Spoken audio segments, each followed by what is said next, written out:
বন্ধু, একবার চোখ বন্ধ করে ভাবুন তো, আপনার চারপাশে যত শব্দ সব মিলিয়ে গেছে। ঘন্টার পর ঘন্টা ধরে বেজে চলা মোবাইলের নোটিফিকেশন, নিউজ ফিডে ভেসে ওঠা অন্যের সাফল্যের ঝলকানি, বন্ধুদের আড্ডা বা মানুষের অর্থহীন সমালোচনা, সব কিছু যেন এক মুহূর্তে থেমে গেছে। আপনার পৃথিবীটা সংকুচিত হয়ে এসেছে, আর সেই ছোট্ট পৃথিবীর কেন্দ্রে রয়ে গেছেন শুধু আপনি আর আপনার লক্ষ্য।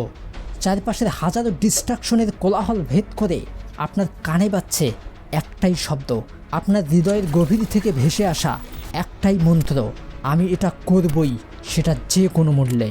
এই অবস্থাকেই বলে ফোকাসের নেশা। এটা এমন এক নেশা যা আপনাকে জাগিয়ে রাখে রাতের পর রাত। এটা এমন এক শক্তি যা আপনার সাধারণ প্রতিভাকে অসাধারণ ক্ষমতায় পরিণত করে। আর যে একবার এই নেশায় আসক্ত হতে পারে, তার অভিধানে অসম্ভব বলে কোনো শব্দ থাকে না। আজ আমি আপনাকে কোনো কাল্পনিক গল্প শোনাবো না, আমি আপনাকে এমন একজনের গল্প শোনাবো যার জীবন এই নেশার আগুনে পুড়ে খাঁটি সোনায় পরিণত হয়েছে। সাব্বির। সে ছিল আমাদের গ্রামের আর 10টা সাধারণ ছেলের মতোই একজন। ভাঙ্গাচোরা রাস্তা দিয়ে হেঁটে যাওয়া, চায়ের দোকানে বসে অলস সময় কাটানো, আর ভবিষ্যতের চিন্তায় দীর্ঘশ্বাস ফেলা, এটাই ছিল তার জীবন। পড়াশোনায় সে ছিল গর্বতা, চোখে ছিল না কোনো বড় স্বপ্ন। তার পৃথিবীটা ছিল খুবই ছোট্ট, আর আকাঙ্ক্ষাগুলো ছিল তার চেয়েও ছোট। কিন্তু একদিন রাতে ভাঙ্গা স্ক্রিনের সেকেন্ড হ্যান্ড মোবাইলটায় অন্যের সাফল্য দেখতে দেখতে তার ভেতরে কিছু একটা ভেঙে গেল। সে তখন আয়নার সামনে দাঁড়িয়ে নিজেকে প্রশ্ন করল, আমার জীবনটা কি এভাবেই কেটে যাবে? আমি কি হারিয়ে যাব এই ভিড়ের মধ্যে? না, আমার গল্পটা এমন হতে পারে না, আমি অন্যদের থেকে আলাদা হবই হব। সেই রাতে সে সিদ্ধান্ত নিল, সে এমন একটা স্কিল শিখবে যা তার জীবনকে বদলে দেবে, আর সেটা হবে গ্রাফিক্স ডিজাইন। কিন্তু পথটা সহজ ছিল না। তার সবচেয়ে বড় বাধা ছিল তার পরিস্থিতি। হাতে একটা বহু পুরনো ফোন, যার চার্জও বেশিক্ষণ থাকে না। ইন্টারনেট ছিল কচ্ছপের মতো ধীর, আর পকেটের টাকা সে তো প্রায় শূন্য। চারপাশের পৃথিবী তাকে বলছিল, এটা তোমার জন্য নয়, তোমার যা আছে তা নিয়েই সন্তুষ্ট থাকো। কিন্তু সাব্বির ওর ভেতরের আওয়াজটা শুনেছিল। ও নিজের মস্তিষ্ককে একটা কথাই গেঁথে ফেলেছিল, পৃথিবী একদিকে থাকলেও আমি এটা শিখব, আমাকে কেউ আটকাতে পারবে না। তার সেই জেদটাই ছিল ফোকাসের নেশার প্রথম ধাপ। বন্ধু, একটা কথা মনে রাখবেন, যখন আপনি কোনো একটি লক্ষ্যের প্রতি 100% ফোকাস করেন, তখন আপনি কারো শত্রু হয়ে ওঠেন না, কিন্তু নিজের অজান্তেই আপনি নিজের সীমাবদ্ধতাগুলোর জন্য ভয়ঙ্কর হয়ে ওঠেন। আপনার অলসতা, আপনার অজুহাত, আপনার মনোযোগ নষ্টকারী অভ্যাসগুলো আপনার এই নতুন রূপ দেখে ভয় পেতে শুরু করে। কারণ তখন আপনার চোখে ঘুম থাকে না, থাকে শুধু স্বপ্ন পূরণের আগুন।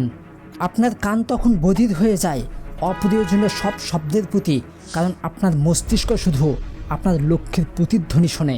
ফোকাস মানে শুধু মনোযোগ দিয়ে কাজ করা নয়, ফোকাস একটা জীবন ব্যবস্থা। ফোকাস মানে হলো শত সমস্যার মধ্যেও নিজের লক্ষ্যের পথ থেকে এক চুলো না সরা। ফোকাস মানে হাজারো লোভনীয় ডিস্ট্রাকশনের সামনে দাঁড়িয়ে দৃঢ়ভাবে বলতে পারা, এখন নয়। যখন আপনি ফোকাসের নেশায় ডুব দেবেন, তখন দেখবেন আপনার দিনগুলো লম্বা হতে শুরু করেছে। কারণ তখন আর ঘন্টার পর ঘন্টা মোবাইলের স্ক্রিনে নষ্ট হয় না, অপ্রয়োজনীয় আড্ডায় আপনার মন টেকে না, কে আপনাকে নিয়ে কি ভাবলো তা আপনার মাথায় আসে না। আপনার একমাত্র চিন্তা থাকে, আজকের দিনে আমি আমার লক্ষ্যের জন্য কি করেছি। এর গোপন সূত্র কি জানেন? না বলতে শেখা। এটা পৃথিবীর সবচেয়ে শক্তিশালী শব্দগুলোর একটি। না বলুন সেই বন্ধুদের যারা আপনার সময়কে মূল্য দেয় না। না বলুন সেই অভ্যাসগুলোকে যারা আপনার শক্তি কেড়ে নেয়। না বলুন নিজের মনের সেই দুর্বলতাকে যা আপনাকে বারবার বলে, আজ থাক, কাল থেকে শুরু করব। জানলে অবাক হবেন, এই প্রতিটি না আপনার লক্ষ্যের দুর্গকে আরও বেশি শক্তিশালী করে তোলে। আর সাব্বির এই না বলার শিল্পটাকেই তার অস্ত্র বানিয়েছিল। সে দিনে 8 থেকে 10 ঘন্টা ডিজাইন টিউটোরিয়াল দেখত। স্লো নেটের কারণে রাতে ফোনটা জানালার পাশে রেখে ভিডিও ডাউনলোড হতে দিত, যাতে সকালে উঠে কোনো বাধা ছাড়াই সে শিখতে পারে। বন্ধুরা যখন তাকে আড্ডা দেওয়ার জন্য ডাকত, সে হাসি মুখে বলতো, দোস্ত, আজকে একটা কাজ আছে। প্রথম বন্ধুরা মজা করত, কেউ কেউ তাকে পাগল বলেও ডাকতে শুরু করলো। তারা দেখত সাব্বিরকে, কিন্তু তারা তার ভেতরের আগুনটা দেখতে পেত না। কিন্তু সাব্বির জানতো এই পাগলামিটাই একদিন তার পরিচয় হবে। তার এই একাকিত্বই তাকে ভিড় থেকে আলাদা করবে। এইভাবেই কেটে গেল 6 মাস, নির্বিচ্ছিন্ন 6 মাসের সাধনা। এই সময় সে একটা পয়সাও আয় করেনি, শুধু শিখেছে আর অনুশীলন করেছে। এরপর একদিন সে তার প্রথম প্রজেক্ট পেল, একটা ছোট্ট লোগো ডিজাইন, পারিশ্রমিক মাত্র 200 টাকা।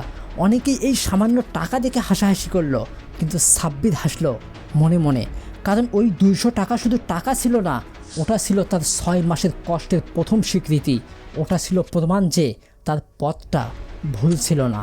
ওই মুহূর্তেই সে বুঝে গিয়েছিল এটা কেবল শুরু, তার সাম্রাজ্যের প্রথম ইটটা আজ গাঁথা হলো। ভাই, যখন আপনি আপনার স্বপ্নকে সত্যি করার জন্য যাত্রা শুরু করবেন, তখন অনেকেই আপনাকে ছোট করে দেখবে। আপনার প্রথম সাফল্যগুলো তাদের চোখে তুচ্ছ মনে হতে পারে, কিন্তু আপনি যদি ফোকাস ধরে রাখেন, তবে মনে রাখবেন আজকের এই ছোট্ট ছোট্ট পদক্ষেপগুলোই একদিন আপনার বিশাল সাফল্যের ভিত্তি হয়ে দাঁড়াবে। একবার কল্পনা করুন তো, আপনি যদি আগামী 6 মাস আপনার জীবনের আর সব কিছুকে এক পাশে সরিয়ে রেখে শুধু একটাই কাজে ডুবে যান, তাহলে কি হতে পারে? গবেষণা বলে 6 মাসের তীব্র ফোকাসড আপনার জীবনে 5 বছরের সমান অগ্রগতি এনে দিতে পারে। আর এই টপিকেই আমাদের এই চ্যানেলেই একটি ভিডিও রয়েছে, যেখানে মাত্র 6 মাসে 10 বছরের লক্ষ্য পূরণের প্রতিটা স্টেপ বলা হয়েছে। তাই এই ভিডিওটা শেষে অবশ্যই সেটা দেখতে ভুলবেন না। কিন্তু আমরা বেশিরভাগ মানুষ কি করি, 2 দিন খুব উৎসাহ নিয়ে কাজ করি, 3য় দিনেই আমাদের সব শক্তি শেষ হয়ে যায়। আমরা ফলটা দ্রুত পেতে চাই, কিন্তু তার জন্য যে সাধনা আর ত্যাগ দরকার সেটা করতে রাজি নই। মনে রাখবেন, সাফল্য কোনো ম্যাজিক নয়, এটা হলো প্রতিদিনের ছোট ছোট সঠিক সিদ্ধান্তের যোগফল। আজ আপনি যে কাজটা করছেন সেটাই আপনার আগামীকালের পরিচয় তৈরি করবে। আপনি যদি এই অসাধারণ নেশায় আসক্ত হয়ে নিজেকে একজন সফল মানুষ বানাতে চান, তাহলে এই 5টি পদক্ষেপ আজ থেকেই শুরু করুন। স্টেপ নাম্বার 1, সকালে ঘুম থেকে উঠে দিনের সবচেয়ে গুরুত্বপূর্ণ একটি কাজ ঠিক করুন এবং যে কোনো মূল্যে সেটা শেষ করুন। মনে রাখবেন, একেবারে 10টা কাজ করার চেষ্টা করলে কোনোটাতেই গভীরতা আসে না। স্টেপ নাম্বার 2, যখন কাজ করবেন তখন আপনার ফোনকে সাইলেন্ট মোডে বা অন্য ঘরে রেখে দিন। সমস্ত সোশ্যাল মিডিয়া নোটিফিকেশন বন্ধ করুন। আপনার কাজের সময়টা যেন আপনার পবিত্র সময় হয়, যেখানে বাহিরের পৃথিবীর কোনো প্রবেশ অধিকার নেই। স্টেপ নাম্বার 3, আপনার ক্যালেন্ডারে নির্দিষ্ট কাজের জন্য নির্দিষ্ট সময় ব্লক করে রাখুন। যেমন সকাল 9টা থেকে 11টা শুধু শেখা, দুপুর 3টা থেকে 5টা অবধি শুধু অনুশীলন। এই সময়ে আর কিচ্ছু করবেন না, সেটা যত প্রয়োজনীয়ই হোক না কেন। স্টেপ নাম্বার 4, ভাই, যখনই কোনো ছোট লক্ষ্য পূরণ করবেন নিজেকে পুরস্কৃত করুন। এটা হতে পারে 1 কাপ ভালো কফি খাওয়া বা 10 মিনিটের জন্য ইচ্ছামতো যে কোনো কিছু করা। এই ছোট পুরস্কারগুলো আপনার মস্তিষ্ককে আরও বেশি ফোকাস থাকতে উৎসাহিত করবে। দেন লাস্ট স্টেপ নাম্বার 5, ভাই, কাজ করতে গিয়ে ভুল হবেই, হতাশাও আসবে, কিন্তু মনে রাখবেন ব্যর্থতা মানে শেষ নয়। ব্যর্থতা মানে নতুন করে শেখার সুযোগ। হাল না ছেড়ে আবার শুরু করার মানসিকতাই আপনাকে এগিয়ে নিয়ে যাবে। আর এভাবেই 1 বছর পর সাব্বিরের গল্পটা বদলে গেল।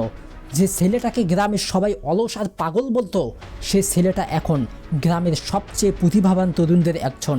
সে এখন শুধু দেশেই নয়, দেশের বাইরের ক্লায়েন্টদের সাথেও কাজ করে এবং প্রতিদিন 1000 টাকা আয় করে। যে বন্ধুরা তাকে নিয়ে হাসতো, তারা এখন তার কাছে পরামর্শ নিতে আসে। লোকেরা এখন বলে সাব্বির খুব ভাগ্যবান ছিল, কিন্তু তারা সেই রাতের গল্প জানে না, যখন সাব্বির 1 কাপ চা আর ভাঙ্গা স্ক্রিনের ফোনটা নিয়ে রাত 3টা পর্যন্ত জেগে থাকতো। তারা তার সেই শত শত ঘন্টার অনুশীলন দেখেনি তার একাকিত্ব আর স্যাক্রিফাইসও। তারা শুধু তার সাফল্য দেখেছে। বন্ধু, যদি কঠোর পরিশ্রম এবং সঠিক সময়ে সঠিক সিদ্ধান্ত নিতে পারেন, যদি আপনি সত্যিই আপনার জীবনকে বদলাতে চান, তাহলে আজ এই মুহূর্ত থেকে ফোকাসের নেশায় ডুব দিন। এটা এমন এক নেশা যা আপনার স্বাস্থ্য নষ্ট করবে না, বরং আপনার ভবিষ্যৎ তৈরি করবে। এটা আপনাকে মানুষের চোখে নয়, বরং নিজের চোখে সম্মানিত করে তুলবে।